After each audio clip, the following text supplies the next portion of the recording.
Welcome to part 2 of the 2-part series Woven into Being with Teal Fitzpatrick, a Pittsburgh-based artist who shares her story of the wool and tarot and her journey of transformation. If you missed the first one, go back and check out part 1. We are so thankful for your continued support of the Two Mystic Mamas podcast. Right. I'm curious to know if you, prior to you deciding to shut down your clinical practice, if you had big signs from the universe that things were changing. Yes, and yes. I'm like, in hindsight, yes. Well, because you said, I wonder if it was similar. And I had a career in IT. Yeah. Right. And I kept getting big signs that shit was not on that path. And I was like, but I have a salary and benefits and it's fine. And then the universe would send me another sign and I'd be like, what? Yeah. So for me, I was getting signs for years before I actually leaned into. Yeah. Can you tell me one of the big ones? Sure. So I was working for this one particular company. And I was working for a fucking dickhead of a boss. Just a man in his own right was bless. But I was able to talk to him and be real with him. And I didn't put up with his bullshit and ways he would talk to people and demean people and, you know, put himself above because he had the title and blah, blah, blah. And he was smart. Don't get me wrong. He was in the position for a reason. And then he fired my ass. But before he fired me, which was another whole, like, I was like, I'm not a fireable person. Like, I'm a fucking valuable asset. I've done all the right things. Anyways, before that, I was on my way to work the one morning and started to rain and I witnessed a head-on crash, right? And I was the car right behind the car that got hit. And I was like, and in those moments, it's those, what is it? Flight, or fawn? Flight or fawn or freeze. Like, freeze. And I'm a go into it, like, you know. So I jumped out of my car. I went and got the woman who got hit. And she did not speak really clear English. And of course, she was in shock because she had hit the steering wheel. She was in pretty good shape. Like, she wasn't like she could walk. And I got her into the back of my car. And it was one of those, you know, and she was like, oh my God, are you a doctor? Because I immediately was like, what hurts? Like, I was very calm. I was just like very collected. And I was like, no, I'm not a doctor. I'm a mom. Like, and but I remember saying that, and that stuck with me because I was like, this is one of my sole purposes on this planet is to be a mom. And I was working so much at that job. I was leaving before the kids got on the bus. I was getting home at 6 o'clock, maybe closer to 7. And my kids, we only had 2 at the time, but they were small. And I was always one of those, but I'm here, I'm providing, I'm doing all of these things. And so that was a big one in retrospect. And I didn't know it at the time, but in retrospect, that was saying, A, your job's going to change. So you better start changing it now. And your priorities are out of whack. You're not thinking about this clearly. And hearing yourself say when asked what you are. Yeah. Well, right. No, this is what I am. Yeah. And that isn't. And it didn't think about it. It was totally just, it just came. Right. Because your time wasn't aligning with what your values were. Correct. Yeah. And then I got fired, which was another big sign from the universe. And I got fired because I stood up for myself and I didn't put up with his shit. And I wasn't disrespectful, but I wasn't like unprofessional either. I was just like, you can't talk to people like this. Yeah. You can't send messages. Like, it's not okay. And he was like, thanks for everything you've done. And he fired me over the phone, which I was like, what a fucking pussy. But that was another thing for me that I really had to take, because I knew when I got fired, I knew it was coming. Like, I knew I was pushing in the wrong direction. So it was like kind of like poking the bear, you know? So that was another one. Then I was working for another company that I thought was like the end all be all. Like, I was like, this is it. This is the one. But I ended up working for a narcissist as a woman, which is not super common. No, but narcissists, feel it right away. Yeah, narcissists I came to realize that because I'm an empath, an intuitive empath, I I'm the perfect prey for Mhm. narcissists, Oh yeah. which I didn't know. You got Right? never-ending Because supply. the love bombing, ooh, that worked for me every Feels time. so good. I was just like, yes, please. And then I would take all the abuse. I'll never ask for a compliment, but if you're going to tell me how great I am before you Yes. ruin my soul, Yes, that's keep right. it That's coming. right. It's like a real fucked up compliment sandwich. And there were some things that happened while I was working at that company that I was like, oh, okay. Like a massive tree fell in our yard. And these were all like huge symbols, but I wasn't fucking listening to the universe. I was Mhm. not listening to my purpose. I wasn't listening to what I was supposed to be. And so the messages kept getting louder Yeah. and louder and louder until, I went and had a Reiki session and then all was revealed and I had a huge awakening. Yeah. And then my life has never been the same. So yeah, my events were like, and I witnessed another head-on crash. And I was like, but this time when I witnessed it, it took me back to the other one. And I was like, oh, fuck, there's a pattern here. Universe was like, okay, we thought this was a big fucking sign. Yeah. But like, let's do this again. Yeah. And I was like, so that time I Are didn't. you paying attention, Rachel? I didn't wait to get fired. I was like, I have to leave right now. It's not working. It's not you. It's me. Some tower card energy, right? Yeah. there. Oh, yeah. 100%. So yeah. So Yeah. So, I mean, I mentioned earlier, but like getting sick, my body, like I would come home and I thought I was going to throw up and I would just dry heave. And I'd be like, oh, well, that was an intense session today, I guess. Or yeah, it was literally trying to push energy out of my body. And the other thing that kept, and I do not mean to put this in the same category. I would like to say publicly, I love like my clients that I worked with. I was very lucky to work with people that were just incredible people and came to do the work and were good fits for me. And I think that was something that I'm proud of that I did well, was sort of set up a space that worked to bring in the people that I would work well with and that I enjoyed working with. But I also, in that spirit of like, my job is to give and give. I think I've mentioned this to you both, but when things weren't working, when I would get that feeling of dread and be like, something isn't right, but no, everything should be right. I'm doing all the right things. My plan to deal with that was to go in deeper. So I'd be like, this doesn't feel right, but what if I grew the practice and hired another clinician? This doesn't feel right, but what if I started supervising more like, this feels awful. Please pile on some more. yeah, Maybe give me that'll more fix the shit. problem. Yep. You're guilty and account for right here. So I kept, having these moments where I would sort of pull back a little bit and be like, I connected with one of my old beloved mentors, poet Jim Moore, who taught me in college.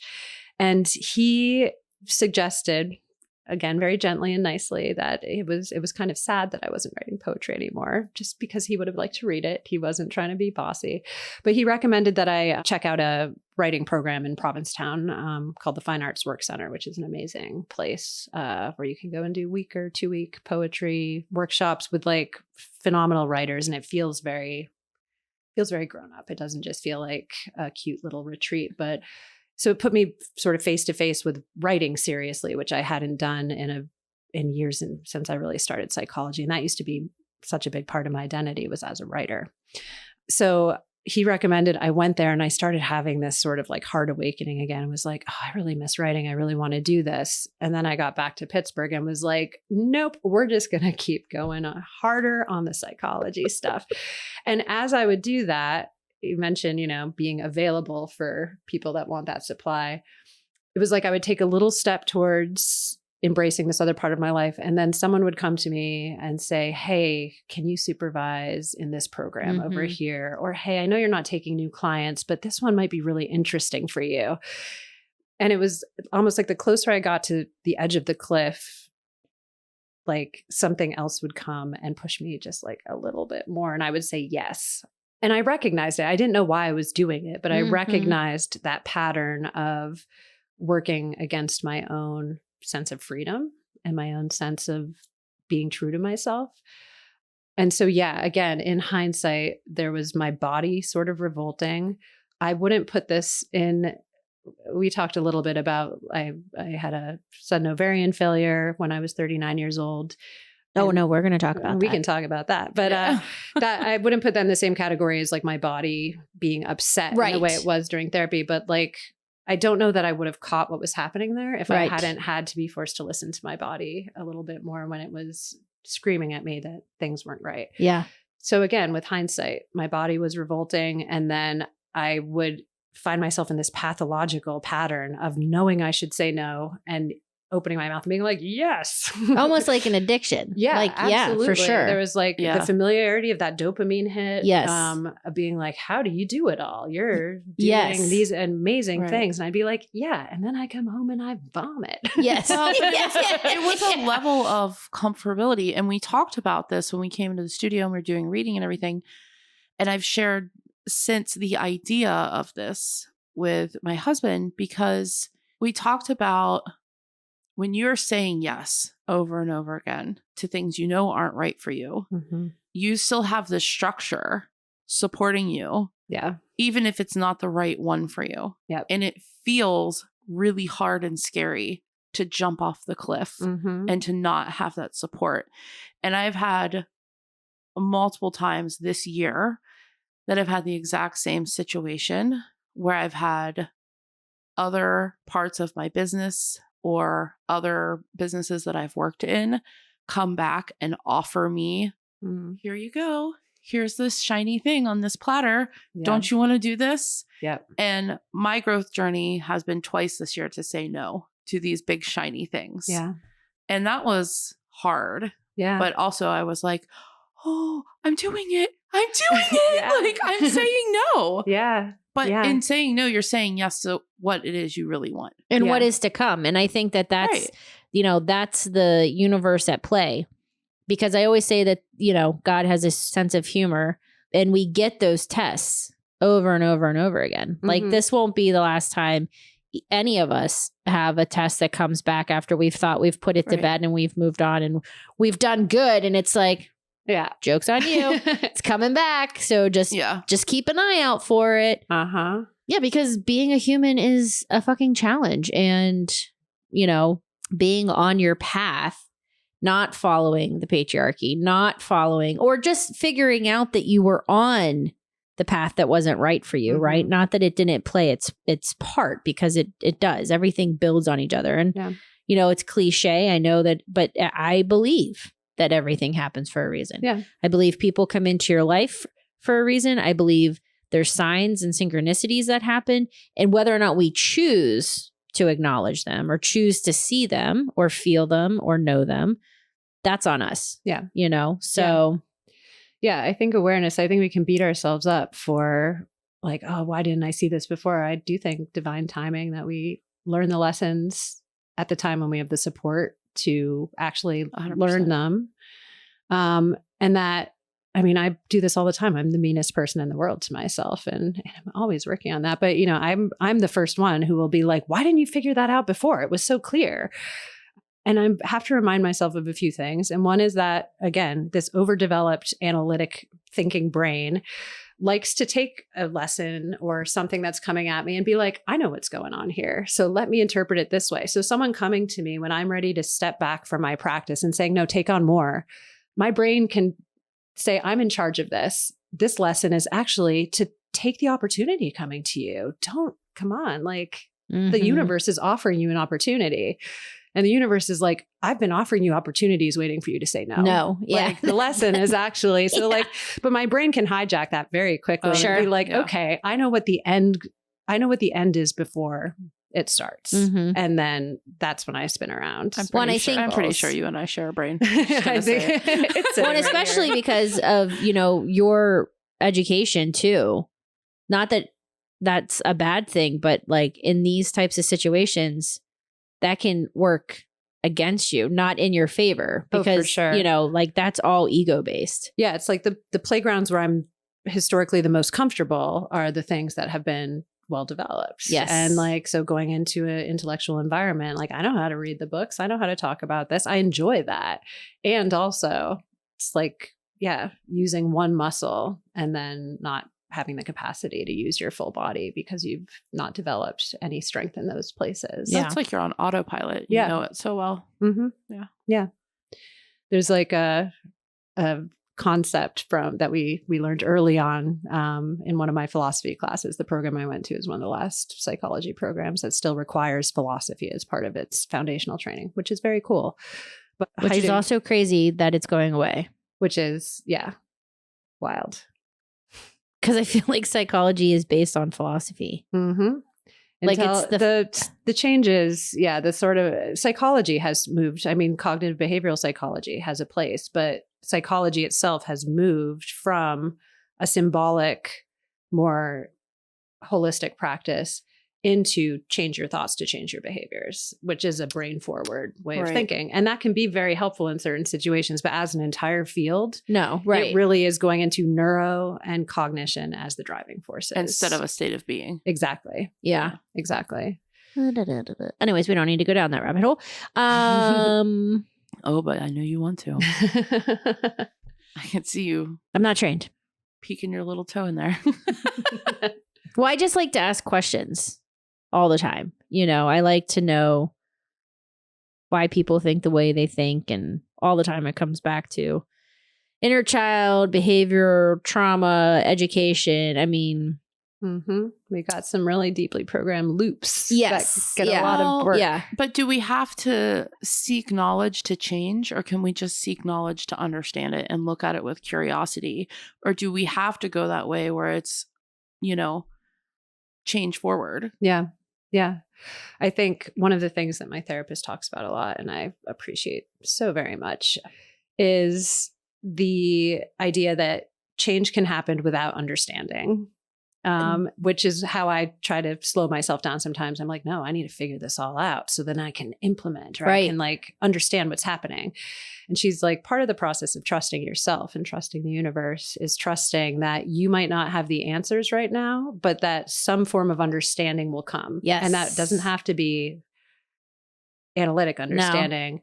No. You do not have any idea until it happens what that understanding looks like. But understanding is not the precondition for change. It's oftentimes like a really lovely after effect. Yes. Yes. No, I love that. And it may not come and you can still change. Yeah. Maybe forever not happening. But that idea that you don't have to rely on that understanding to move, you can let it go. Everything that I've been taught, but goes for everything that my body agrees with. Well, and I think too, as a society, we're trained to like fix.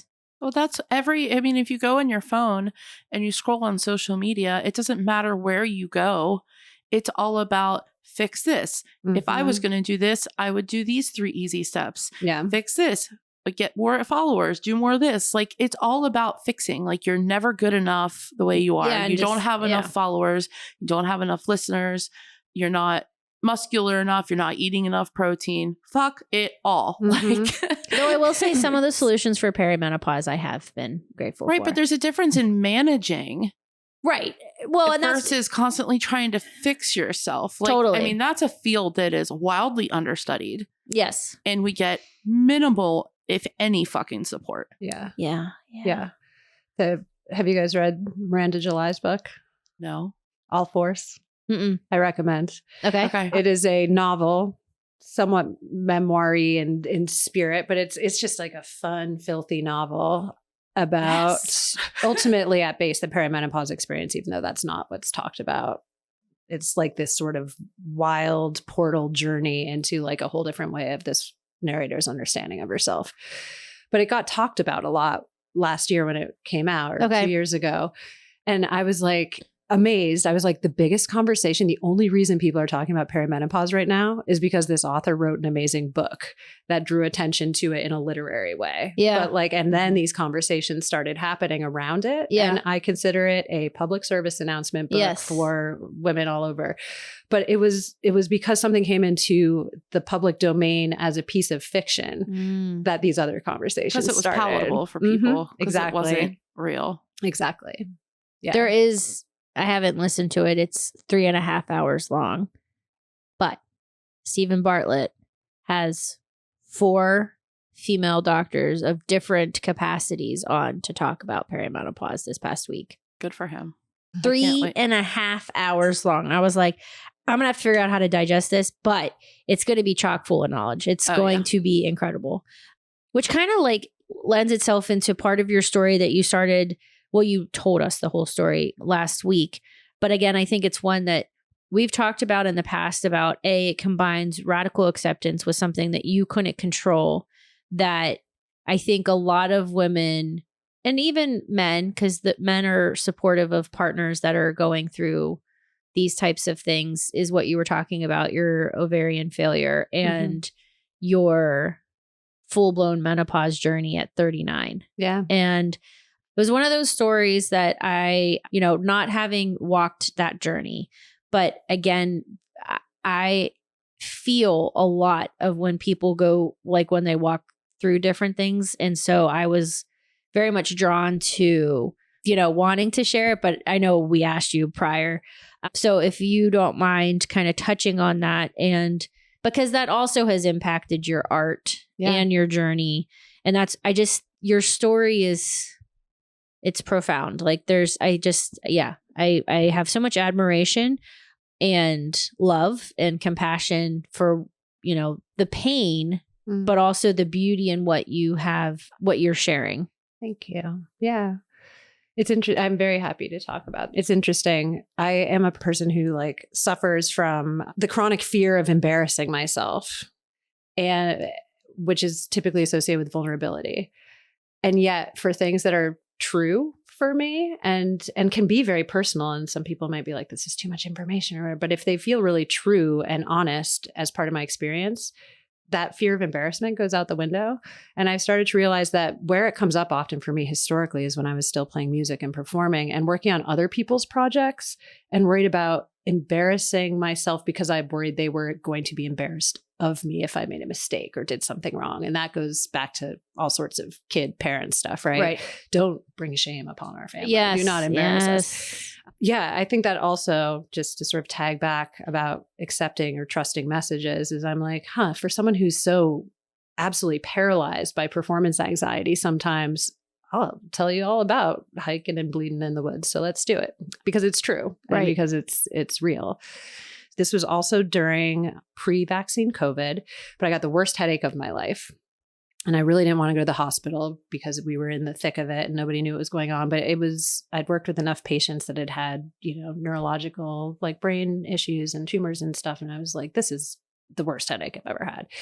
So I went to the hospital. They did a brain scan and diagnosed me with a migraine, which I'd never had before. And then told me to stop taking my birth control pills, which I'd been taking continuously for decades. And by continuously, I mean not taking the placebo pills. So I just hadn't had a period for decades either. So I wasn't in cycle. I wasn't aware of cycles in that way. I just took the medicine. So they told me to stop taking birth control because of the migraines and risk about elevated blood pressure and other things like that. So about 2 weeks after stopping my birth control medication, I started just feeling like my body was falling apart. I was waking up with vertigo, clutching the sheets while I was just drenching the sheets with sweat. I started having what I know now are hot flashes about 30 times a day. I was seeing clients on therapy platforms, the digital therapy platforms, and there were certain sessions where I had to not use the camera because I was just going into these full flush sweats and getting dizzy again. So I just told them I had some health stuff going on and needed to just do audio. But I was really freaking out. Is this just a transition of getting off the medication? And so I started seeing doctors about this, and none of them would do lab tests for a long time because they told me I was too young, that these looked like menopausal, perimenopausal symptoms, but I was too young. And I did my internet research, but after about 6 months, 8 months, I don't remember, quite some time of and these were debilitating symptoms. It was really bad. I got a blood work panel done, and I believe the FSH levels, hormone levels for folks that are considered postmenopausal are 26 or 28, and mine were at 65. So they were like, this is not ambiguous, boom. And what usually causes such a drop like that is not a gradual perimenopause into menopause process, but a sudden ovarian failure where your body chemistry and hormones change rapidly. Right. And so that headache seemed to be sort of the herald of what was going on there. So I was like, this has been confusing and awful, but at least I have some answers now. Fantastic. We talked about medication. We talked about different options. And so I went on hormone replacement therapy, but I still didn't get a lot of good information, even from, doctors that I generally liked. And I'm like, tell me everything. You cannot give me too much medical information. Right. So the epic hike of which you speak, I had been started on estrogen patch and progesterone pills. And what they had not told me is that the progesterone was meant to basically help you release uterine lining so that you didn't get infections or things like that. So you would start having periods again, even if you weren't ovulating. That was not communicated. So I went, I was like, great. It's so wild how they use these hormones. Go on. Yeah. So I was getting ready to do a 9-night hike of the Laurel Highlands hiking trail through by myself. And I was like, great, I'm not having hot flashes anymore. Here we go. We're going to do this hike. Well, and wasn't the hike supposed to be like you were taking this hike to be on? Yeah. This was not a cleanse, but it was my purposeful, it was supposed to be a bit of a portal. It was like, I have stopped doing therapy. So all of this stuff was going on until I closed my practice. And then I got on medication maybe a month or two before I closed. So this hike was basically within a month after I closed, and it was supposed to be here I go. I brought my notebooks. I was trying to write at that point, but that was going to be the before and after. I actually have time to just go into the woods for 10 days. So I was picturing it like, a magical retreat. And it was, until about 4 days in, the periods that I didn't know were going to be starting up again did. And I was out in the woods with no supplies, nothing like that, no stores nearby. And so I spent the second half of this hike just free bleeding through the woods. And I think I told you the song I kept getting stuck in my head, but the kissing and hoping and squeezing.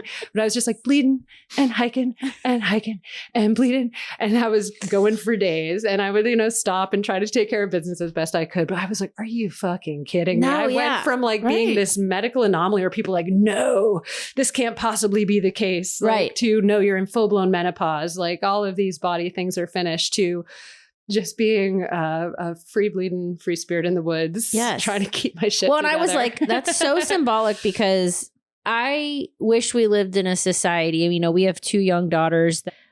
How we were raised to understand and embrace what that even looked like is very different then than it is today. And with Krystyn's support and other girlfriends, to really have them embrace it in a beautiful way, so it's not a demonized thing. You don't have to hide behind anything. And I think free bleeding, there's something about that intrigues the fuck out of me. Yeah. It was only 5 years ago they started actually using real blood to test tampons. Before that, they had only used water. What the fuck? How are we here? But I just, when you told that story, I was like, weird. What a pain in the ass, just from a literal, a logistical standpoint, but also, and also how fucking cool to be on it where there's no one else there. There was no one to embarrass, right? Yeah. It was you. Yeah. Talk about leaving the chrysalis. Yeah. 100%. So crazy. It's not talked about enough. It's not studied enough. And if we can do anything here today, it's to give other women a platform to know that you're not alone. Yeah. Find yourself a fucking group of girlfriends that you can have this conversation with and be like, hey, do you have recommendations? Do you have a doctor? Anything. Yeah. Go out in the woods and bleed for a week. I don't care. Well, it's true. I think that it's so shamed, and there's nothing to be shamed about, right? And I feel even with Krystyn, Krystyn suffers with PCOS, and that's another thing that's not really studied, and everyone wants to pigeonhole it. And I was telling Emmeline the other day, I was like, what was the example I used? I was like, every woman is different. We're not created the same. We're not created equal. We all we're created equal, but we're not created the same. So our periods aren't the same. Our symptoms aren't the same. You can't just be like, well, you have this, therefore do this. Yeah. And I think the more we talk just openly, it's helpful. Yeah. Well, and I mean, our girls are an example of like they're talking to each other. I did not have anybody to ever talk to. I got made fun of. I remember kind of distinctly stuff. getting made fun of for having my Right. period. Wearing tampons or pads. I remember there was like no big discussion, and I thought because I was young that I only needed panty liners. Like one of my first, and I had gone on this field trip and I fucking bled through everything. Mm-hmm. I didn't have backup clothes. I didn't have backup underwear. I didn't have the right products. Like, I just felt so isolated, which it's not like that today. No, I mean, growing up around the same time, I think that was the messaging. Like your brain made sense in a way that made sense. I'm small, so I need small products. Right. Like there's no, how could that's it a perfectly possibly reasonable conclusion Right. to come to with the Right. information available. But as we discussed earlier, you got to tell people you put your hair on the shower wall because that's what happens. Then you find out everyone else loses hair and puts it on the shower wall. Or your period underwear in the shower and leave them there for your brothers. Well, you didn't have that problem, but I used to love to do that just to make them be like, oh my God, Rachel, this is so gross. Speaking of period underwear, has anybody gotten them yet? I had a pair and they worked really well, but they're old now and they stopped working. Emmeline has just the basic ones. I just bought my first pair. I'll report back in. Oh, it's the box is right there. It's on top of your piano. Yeah, I know. I just or your bought keyboard. them. I stopped taking progesterone, so I don't have to worry about failure to deal with. Well, it's I do- interesting because, like, not to No, cut go you ahead. off.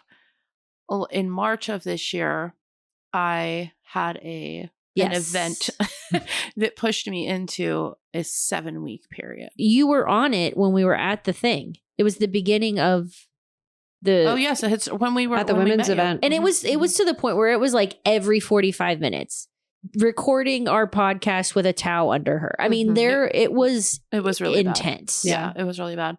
And they had used several courses of progesterone to try and get me to stop bleeding. Interesting. Right. And so I'm like, I had this whole different experience Oh, with the same with this- hormone. yeah, that's wild. So I would be curious, is it a dosage thing? Yeah. Like, why do they do that?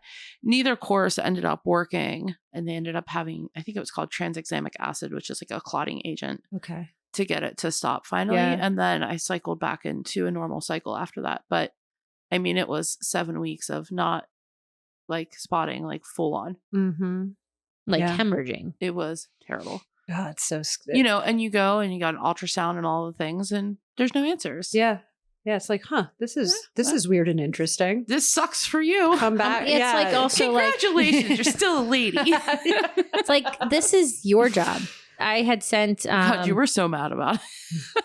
Well, I do. I get fired up about it. Yeah. And, you know, even like with my PCP, which I think I need to find a new one just because I don't feel our relationship's where our relationship should be. She likes everything to be done on this app, right? Because everything needs to be virtual. That's how she works, blah, blah, blah. She has a lot of patience. I get that.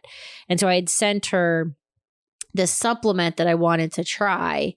And she's like, I'm not familiar with it, but as long as it doesn't wreak havoc on your kidneys and liver. I'm sorry. What? Are you telling me that? Like, how the fuck am I supposed to know if that's your job? I'm like, look at the ingredients. I just sent it to you. Like, you have my labs. I don't know how to read blood work. Like, what are you talking about? And I got that response and I was like, okie dokie. Mm-hmm. I was like, they are not my doctor anymore. Yeah. I guess now I'm my doctor. Anyways, thank you for sharing and being vulnerable with that. I think that, you know, I hope that this message, our hope is that this does reach women that are going through something similar, whether it's in their career, whether they're not listening to their bodies, or they're physically having some of these symptoms and they are like, maybe I should go get this checked out. Hopefully, you know, this gives them encouragement to do that. And I am excited to see where our friendship continues to blossom. You have 2 strong supporters in your craft and in your work. And we are excited to see where your journey unfolds and where this takes you. And yeah, thank you. Genuinely, thank you for everything. No, I said earlier, like meeting the two of you is like starting a conversation that we just keep having and not finishing. And I anticipate more of that. And I'm excited for more of that. And even for people listening, they sat down and provided the most glorious lunch before we started. And it was just like sitting around a table, everybody talking, catching up, and just like recognizing connections that we did not know we had, or people that we've worked with, or places that we've It was so spent time at Pittsburgh. meetings. Yeah. It was like, yes, we are these microscopic little grains of sand. And also like the connections just keep connecting. Mhm. And so it's really a gift to be a part of this. And I feel like we all met each other just when we needed to.